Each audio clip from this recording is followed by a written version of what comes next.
Los invito a que busquen ahora entonces en sus Biblias, en Hebreos capítulo 3, para prepararnos a el mensaje de esta tarde. Hebreos capítulo 3.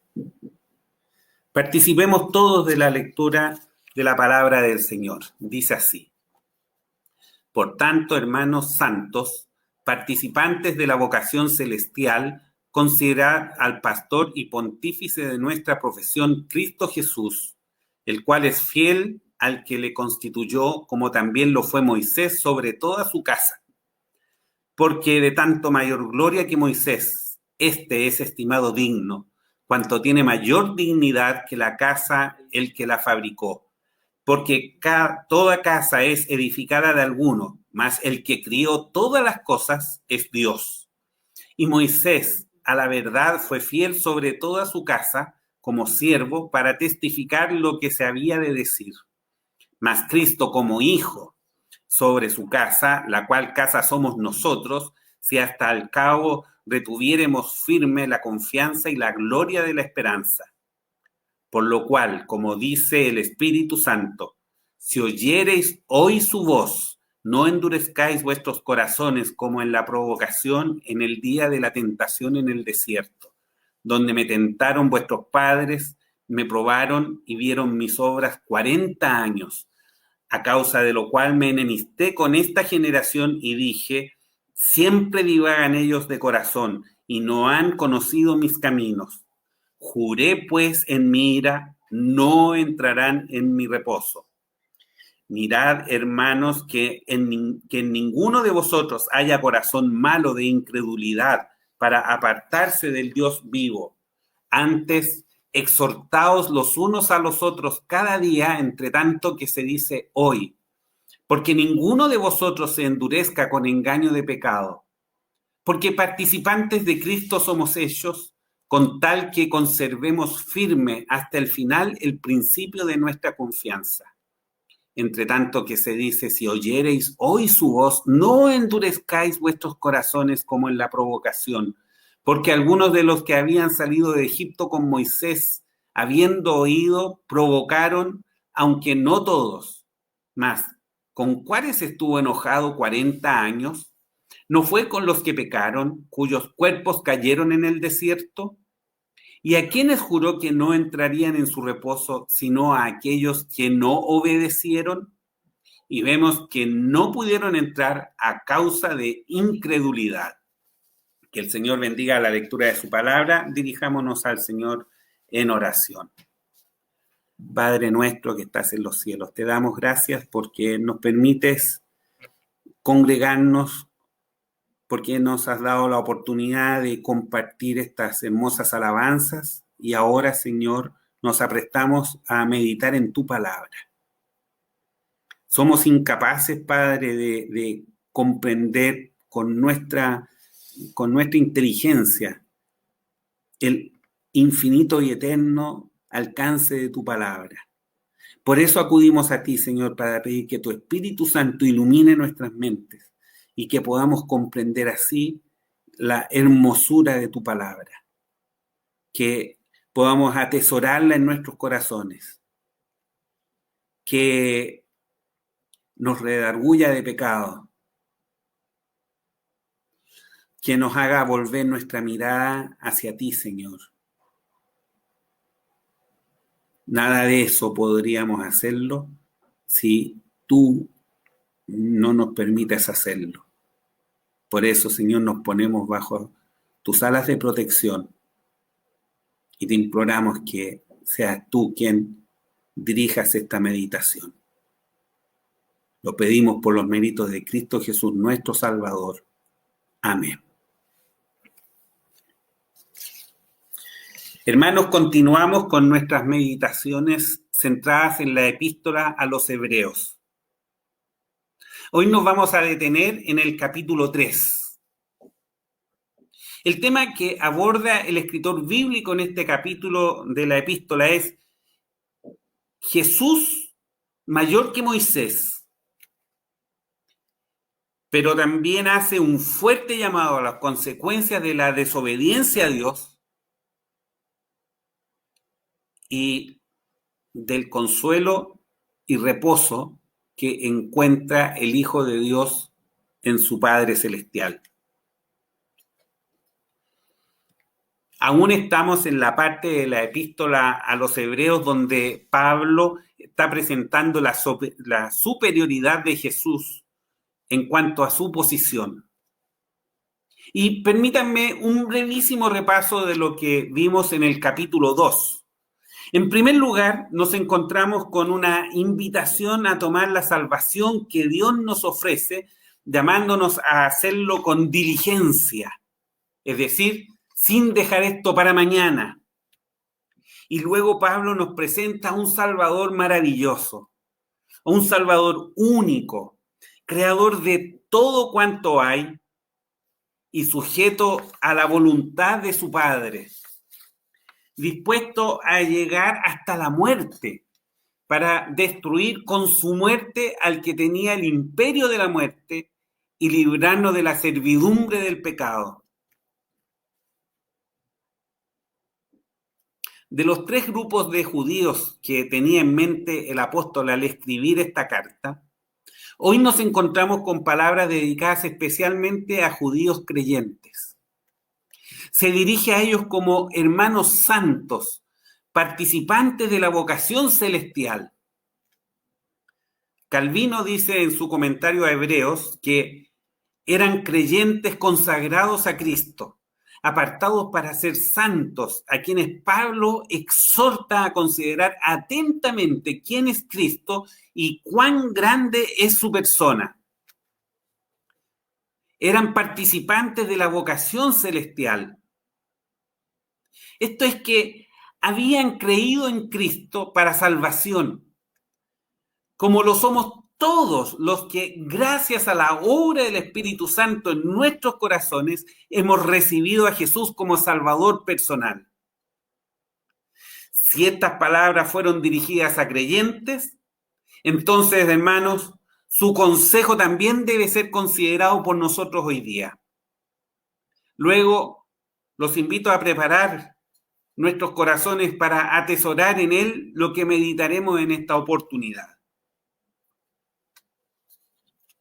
Nuestro primer punto: Jesús superior a Moisés. Debo precisar que en los tiempos de la carta a los hebreos, para los judíos, Moisés era uno de los patriarcas más venerados por el pueblo. Llegar a decir que había alguien superior a él removía hasta lo más profundo la conciencia de cualquier judío. Por eso el apóstol resalta la grandeza de Jesús por sobre Moisés, quien mientras fue fiel en su papel de siervo, se diferencia en que Cristo fue fiel, pero a diferencia de Moisés, Cristo es el dueño de todo y eso ya lo pone por sobre Moisés. Refirámonos brevemente a los versículos del 2 al 6, que es la presentación de la superioridad de Cristo sobre Moisés. Dice la palabra del Señor, el cual es fiel al que le constituyó, como también lo fue Moisés sobre toda su casa, porque de tanto mayor gloria que Moisés, este es estimado digno, cuanto tiene mayor dignidad que la casa el que la fabricó. Porque toda casa es edificada de alguno, mas el que crió todas las cosas es Dios. Y Moisés, a la verdad, fue fiel sobre toda su casa como siervo, para testificar lo que se había de decir.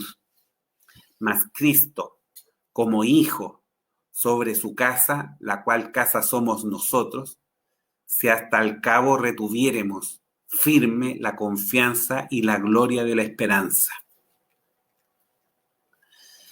Cuando Pablo se refiere a una casa, en estos versículos, y en otras ocasiones también en la palabra del Señor ocurre lo mismo, se está refiriendo a una familia, a un pueblo. Jesús, en su condición de apóstol que se nos presenta al comienzo de este capítulo, fue enviado por Dios y él fue fiel a su Padre Celestial en cumplir toda su voluntad.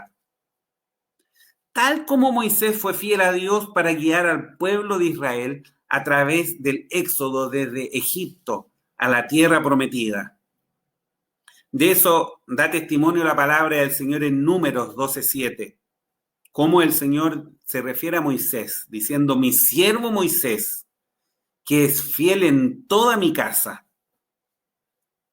Pero mientras Moisés lo hacía en su condición de siervo, como vemos en el versículo 5, y Moisés a la verdad fue fiel sobre toda su casa como siervo para testificar lo que se había de decir, Jesús lo hizo en su condición de Hijo de Dios. Y es interesante considerar el versículo 4, que dice: más el que crió todas las cosas es Dios. Y hemos visto en las meditaciones anteriores que en cuanto a creador, Jesús estuvo presente en la creación.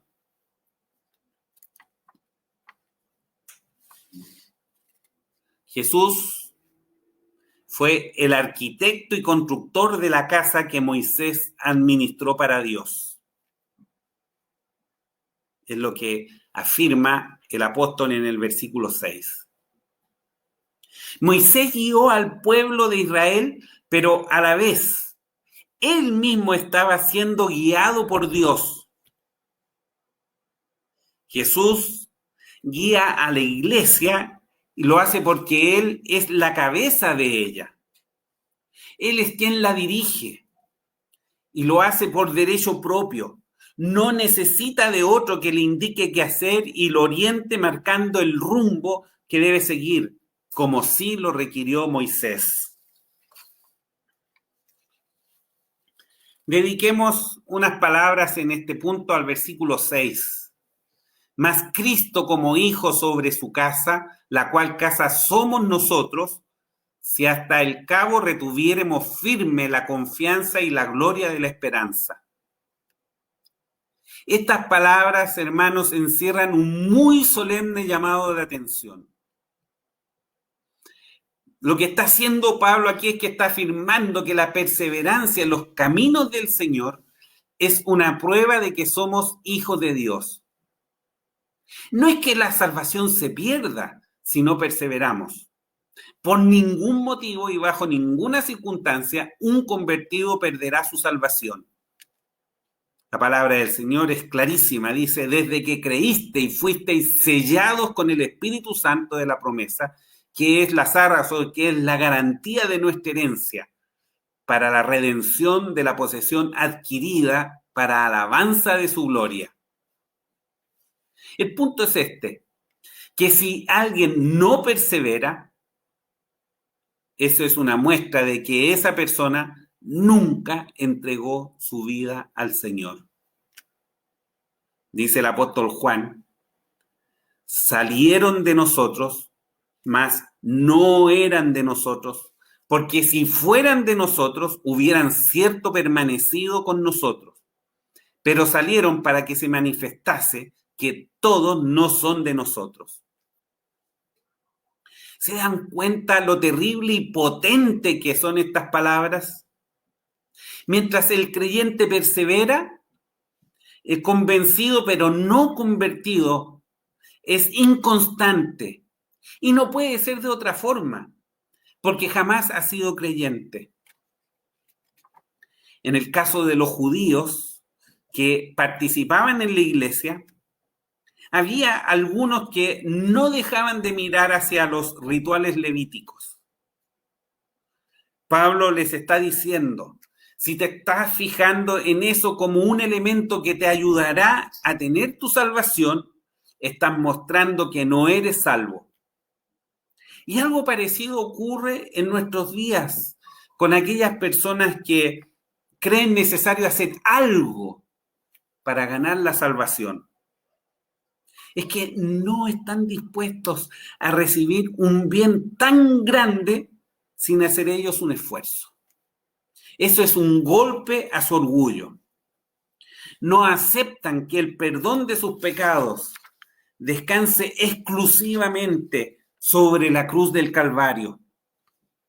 Esto es porque no tienen conciencia que la cruz existe por causa de sus pecados.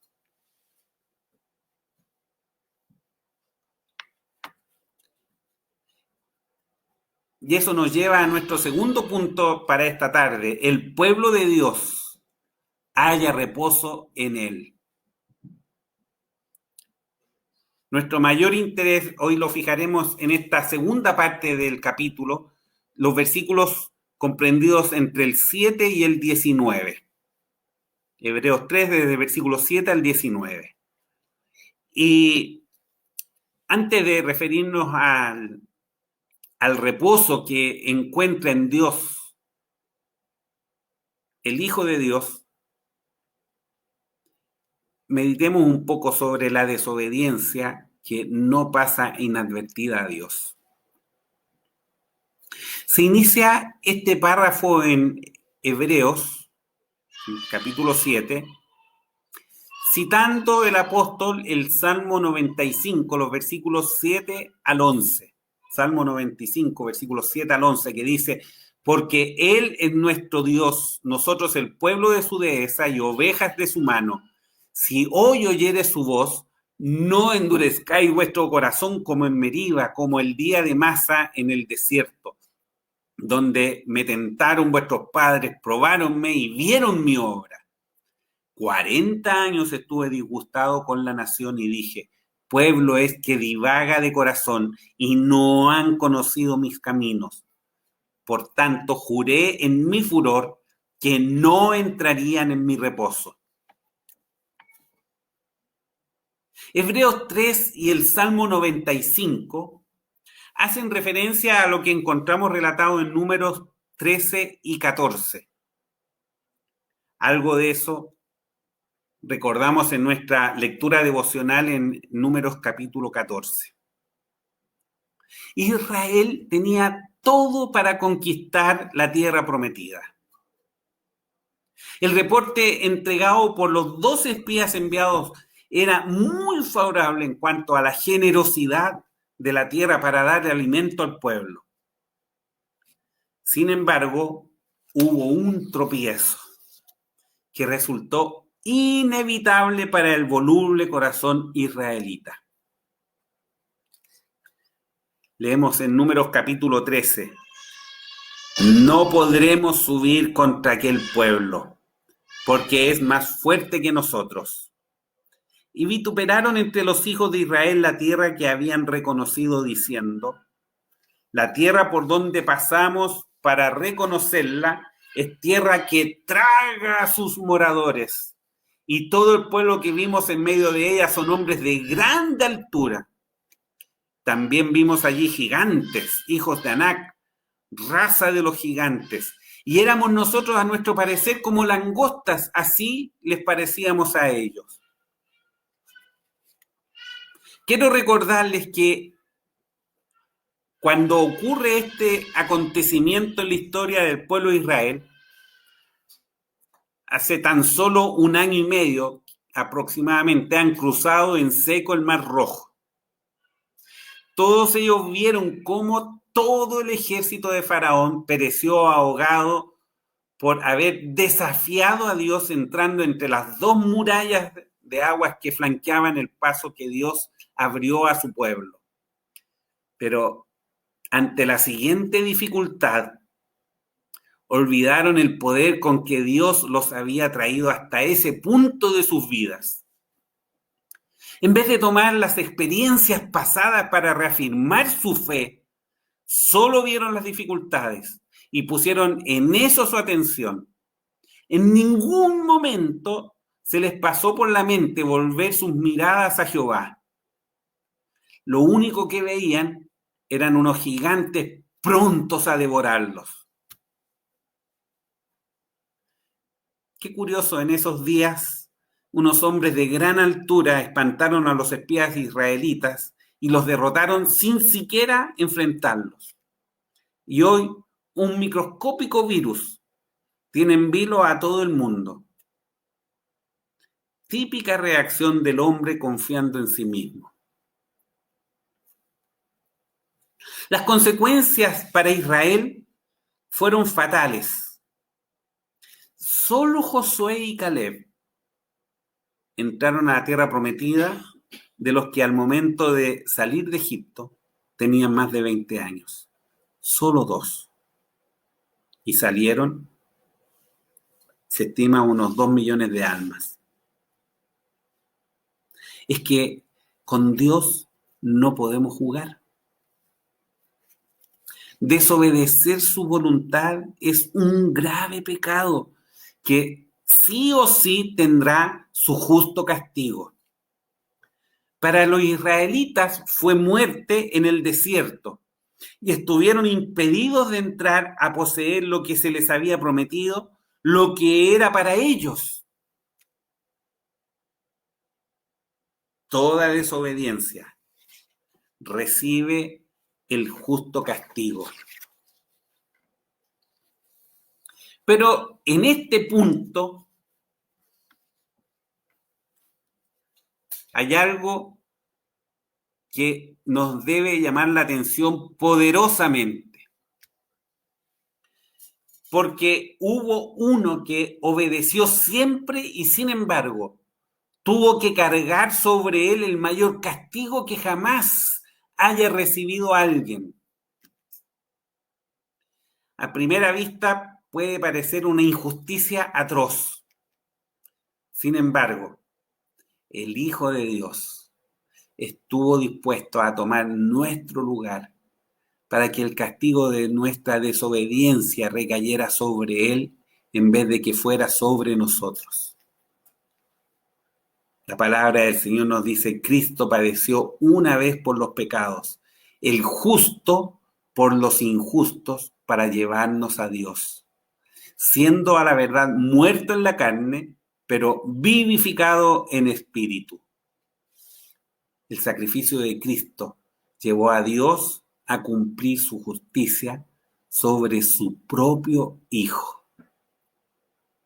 Hoy, Dios imputa esa justicia a los redimidos por la sangre preciosa vertida en la cruz.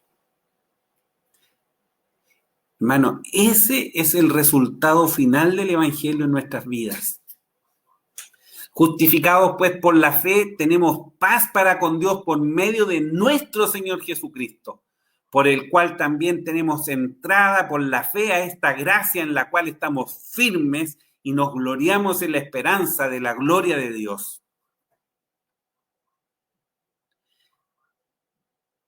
Por nuestra realidad, merecemos el castigo debido a nuestra rebelión contra Dios, la que no queda sin castigo, pues la muerte de Cristo fue una muerte sustitutiva.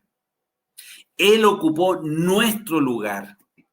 Así es, estuvo dispuesto a tomar tu lugar y el mío y sufrir la muerte para darnos vida. Y eso nos lleva a nuestro siguiente punto. El pueblo de Dios haya reposo en él. Primero, una reflexión importante. 2 preguntas. ¿Quién es el autor de la Biblia? ¿Qué está citando Pablo en este trozo de la epístola? A la primera pregunta respondemos que Dios es el autor de la Biblia. Toda escritura es inspirada divinamente, afirma el apóstol Pablo al escribir al joven Timoteo. Esto es, procede de Dios. Toda escritura procede de Dios. Él es su autor. Pues fue por acción del Espíritu Santo que hablaron los escritores bíblicos. El apóstol Pedro lo deja clarísimo. Dice: porque la profecía no fue en tiempos pasados traída por voluntad humana, sino los santos hombres de Dios hablaron siendo inspirados. Podríamos decir también siendo movidos del Espíritu Santo para entregar la palabra de Dios.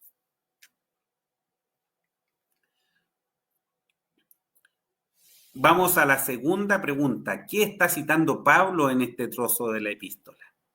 Pablo está citando el Salmo 95, muy probablemente escrito por David.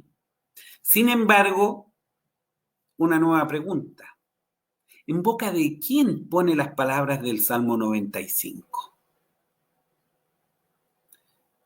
Y leemos en Hebreos que él escribe como dice el Espíritu Santo. Como dice el Espíritu Santo. No dice como dijo David, como dice el Espíritu Santo. Hermano, cada vez que abres tu Biblia para leerla, recuerda, es la palabra de Dios. Es el Espíritu Santo quien hablará a tu corazón.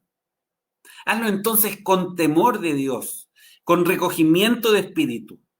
Y luego presta atención a tu lectura. No actúes como los israelitas de Números capítulo 14, que estuvieron a días de entrar a la tierra prometida y por su rebeldía tardaron 40 años en volver a ese punto para atravesar el Jordán y conquistarla. Pero de los que se rebelaron, ninguno entró. Solo Josué y Caleb. Y el resto, como ya hemos recordado, todo el resto nacieron en el éxodo por el desierto o eran menores de 20 años antes de salir de Egipto. El éxodo del pueblo de Israel desde Egipto a la tierra prometida es una figura de lo que es la vida del cristiano. Hay hermosos paralelos entre ese hecho histórico y nuestra vida. Dios sacó a Israel de la esclavitud mostrando su poder, gloria y soberanía sobre el poder, gloria y soberanía del hombre. Mostró su poder superior en cada momento. Es que no había fuerzas humanas que permitieran a Israel librarse de la esclavitud. Solo el poder de Dios hizo posible la libertad de la esclavitud del pueblo. Nosotros hemos sido librados de la esclavitud del pecado por medio del sacrificio de Jesús, el Cordero de Dios que quita el pecado del mundo. ¿Tenemos la capacidad de no pecar por nuestras propias fuerzas? Claramente no. El pecado esclaviza al ser humano, como los egipcios esclavizaron al pueblo de Israel. Pablo escribe en Romanos capítulo 7, reflexionando sobre el poder destructor del pecado, lo siguiente. Hablando de su propia experiencia, de su lucha contra el pecado, dice, porque no hago el bien que quiero, más el mal que no quiero, este hago. Y si hago lo que no quiero, ya no lo obro yo, sino el pecado que mora en mí. Así que, queriendo yo hacer el bien, hallo esta ley, que el mal está en mí. Así que, queriendo yo hacer el bien, hallo esta ley. Que el mal está en mí, porque según el hombre interior, me deleito en la ley de Dios, mas veo otra ley en mis miembros, que se rebela contra la ley de mi espíritu y que me lleva cautivo a la ley del pecado que está en mis miembros. Miserable hombre de mí, ¿quién me librará del cuerpo de esta muerte?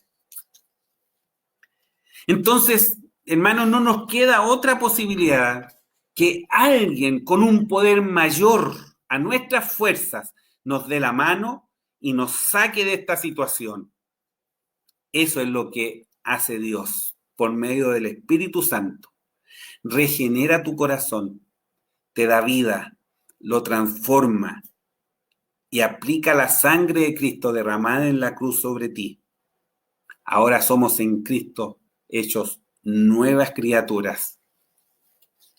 Hoy, así como el pueblo de Israel fue librado de la esclavitud en Egipto, y guiado por Moisés a través del éxodo a la tierra prometida, cada uno de nosotros va rumbo a la patria celestial. El guía del pueblo de Israel fue Moisés. Nuestro guía es el propio Señor por medio de su Espíritu Santo que viene a vivir en cada hijo de Dios. Volviendo a nuestro texto, Pablo expresa su preocupación por los santos en los versículos 12 y siguientes.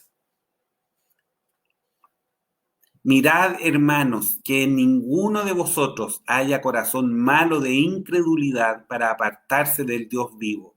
Antes, exhortaos los unos a los otros cada día, entre tanto que se dice hoy, porque ninguno de vosotros se endurezca con engaño de pecado, porque participantes de Cristo somos hechos, con tal que conservemos firme hasta el fin el principio de nuestra confianza. Leemos en la palabra de Dios, así que el que piensa estar firme, mire no caiga. La exhortación que se inicia en el versículo 12 es una advertencia que tiene dos finalidades. Para los santos es una invitación a perseverar mirando a Cristo. Que venzamos la tentación de mirar el mundo y lo que Él nos ofrece y apartarnos de los caminos que Dios nos ha preparado para que vayamos por ellos. Y a los inconversos, que en arrepentimiento y fe en Cristo acudan a Él y le entreguen su corazón en vez de apartarse a sus propios caminos, que eviten la incredulidad que los llevará a condenación. El apóstol Pablo concluye esta sección volviendo a la misma idea expresada en el versículo 6, que ya hemos comentado. Dice, porque participantes de Cristo somos hechos, con tal que conservemos firme hasta el fin el principio de nuestra confianza. Estos versículos nos exhortan a ser obedientes a Cristo, a perseverar en sus caminos, que es el testimonio que mostrará a quienes nos rodean que somos hijos de Dios. Amada Iglesia del Señor, esta conclusión que quede en el corazón de cada creyente. Conservemos firme nuestra fe hasta el fin. Ese es el principio de nuestra confianza. Encuentra tu reposo en Dios y exclamemos como Pablo, gracias doy a Dios por Jesucristo, Señor nuestro. Amén. Inclinemos nuestros rostros para orar. Padre nuestro que estás en los cielos, te damos gracias porque nos permites apartar estos momentos para meditar en tu palabra. Rogamos, Señor, que tu palabra no vuelva a ti vacía. Haz tú la obra para la cual la permites que sea enviada. Haznos reflexionar, Padre Celestial, en las lecciones que este capítulo 3 de Hebreos nos entrega. Padre, toca nuestros corazones para que conscientemente deseemos perseverar en tus caminos. Y lleva nuestras vidas hacia ese reposo eterno que tú tienes para cada uno de tus hijos. Prepáranos, Señor. Lo rogamos por los méritos de Cristo Jesús. Amén.